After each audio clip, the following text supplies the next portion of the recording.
So I want to talk about kind of Americans, which Americans get a bad rap. Everybody's always talking. Probably not doing any favors. I'm always talking crap about Americans. Not you guys, but like there's some Americans that are ruining the world. Those are the ones I like to talk about. But that's not usually who's talked about in terms of being the bad Americans, or a lot of times the bad Americans are just like dumb regular Americans. And elites will talk about it, and they'll rub their nose like this and say, "You stupid freaking Americans."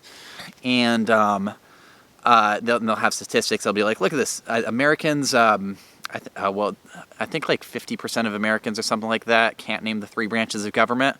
And pause the video while you think of them. Judicial. It's judicial and the other 2. We don't remember. And then there's other things, and it's like true. Like Americans don't know a lot of stuff about like a lot of them can't find their home state on a map. I don't know. I'm not gonna go in the anti-populist direction. Stop talking trash about a bunch of Americans. But it's true that a lot of Americans don't know a lot of stuff. But that being said, I would even argue that a lot of the quote-unquote dumb Americans, in a certain sense, are, I would say, wiser. If wisdom is like having an understanding of like the actual kind of like truth of the world and like how things operate in general. I don't know if that's a real definition, but I'll use it. I'd say that like they're wiser than a lot of the smart Americans who might know, where they might know that Jordan is not just a name but actually a country, and they might know other things. I can't think of the things they'd know because I don't know those things, and it makes me so freaking mad. And that's where the populist rage of the stupid Americans come from. It's a deep jealousy of the envy of not being able to answer Jeopardy trivia questions quite as well as the smart Americans. But at least we know, dumb Americans know more about like how the world actually operates, I would argue. Less about the stuff in the textbook, but more about how it actually operates.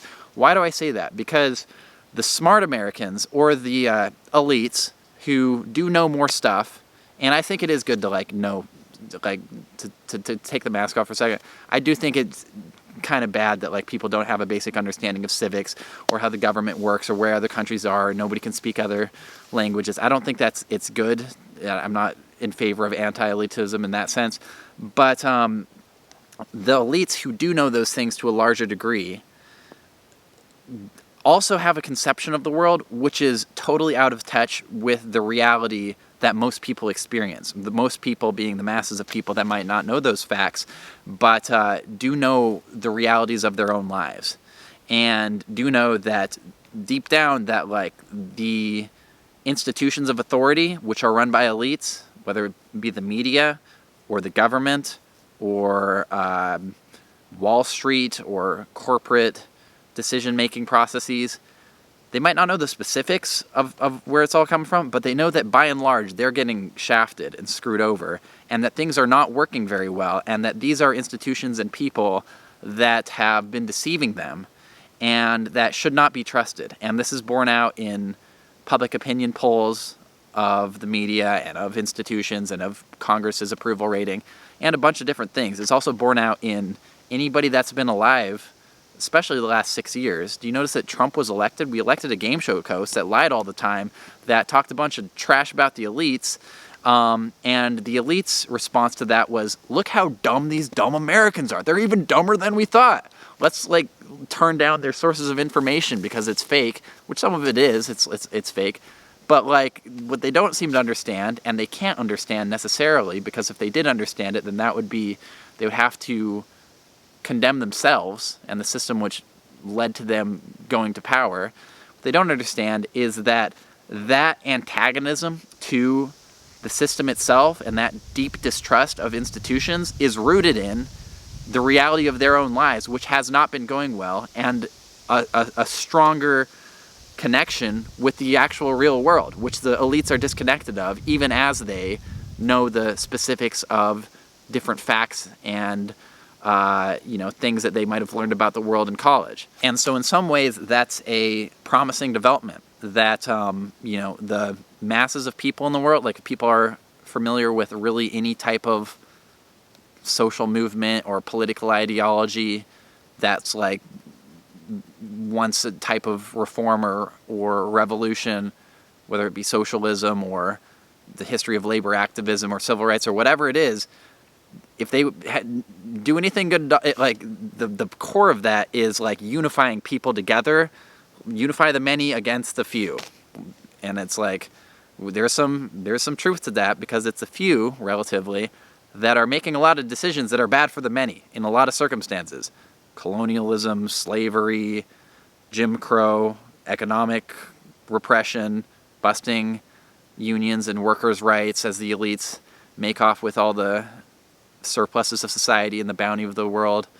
And so it is a promising development that the masses have kind of woken up to how the elites are not very good, and the elites haven't woken up to the masses have actually something that they're legitimately complaining about.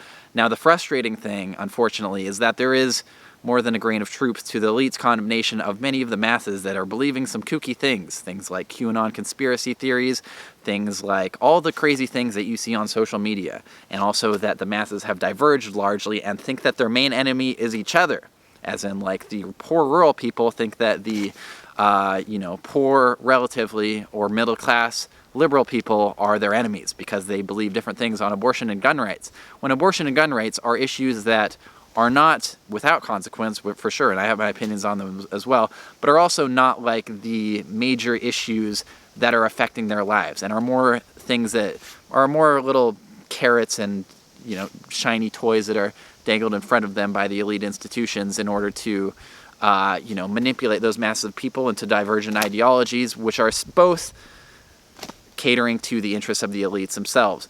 But the fact that there is a distrust of those institutions, I think is good, and it should be the task of I would say channels like this, and maybe people like you, and anybody that like wants to actually improve society, is to channel that rage, which is there and is legitimate and is not recognized by the elites to a large degree. Channel that away from QAnon and Pizzagate and antagonism to other people in similar circumstances with different beliefs, and actually towards the people that are making all the decisions about the world in a way that is not good for people, not good for the environment, not good for the future, not good for most things except for themselves. And so it's good that there's potential there. It's also extremely scary that it's being manipulated in the wrong direction, and we're kind of on a knife's edge as humanity as it is right now. So just a quick thought on elitism and the intelligence of the masses.